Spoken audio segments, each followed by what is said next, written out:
Hello, I'm Cindy on 96.1 The Eagle, and I'm so excited to introduce a new feature.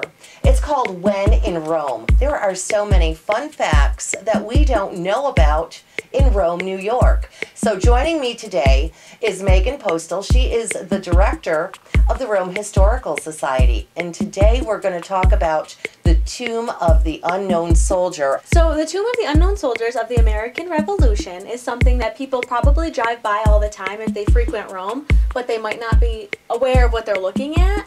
So the tomb is located adjacent to Fort Sandwich National Monument, and it's located on the corner of West Liberty Street and then North James Street. And if you're driving by, you're looking for the tomb, it might not look exactly how it does in this photograph, because this photograph is taken in the 70s when the tomb was being constructed, and it doesn't exactly look like this anymore because the 4 trees on the border are mature now, taller than the actual tomb itself. The back is landscaped and the entire thing is surrounded by a wrought iron fence. So let me tell you a little bit about why the tomb is there.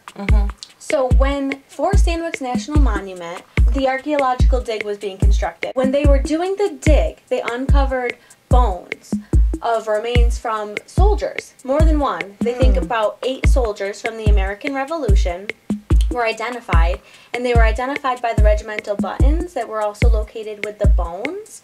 And obviously, these soldiers need to be memorialized in a way that's appropriate. Right. So that's how the idea of the tomb came about.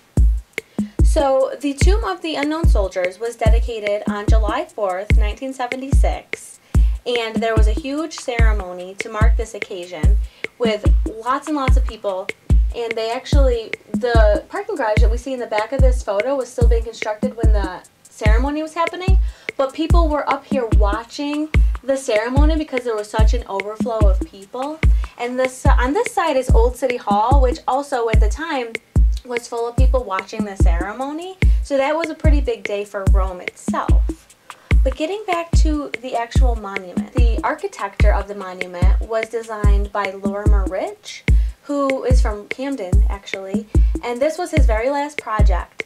And Lorimer Rich was a very well-renowned architect. He actually designed a tomb similar to this at Arlington National Cemetery. Wow. Yeah, and right from Camden, New York. That's kind of a cool thing. It is. Yeah, definitely. So the tomb is one of 3 properties owned and maintained by the Rome Historical Society. Another property is the Fort Bull, Fort Wood Creek site, and then the Lower Landing site. But the tomb is the only site, in addition to our museum, that's in the city. I want to read a little bit of the speech that was given at the ceremony for the dedication for the tomb.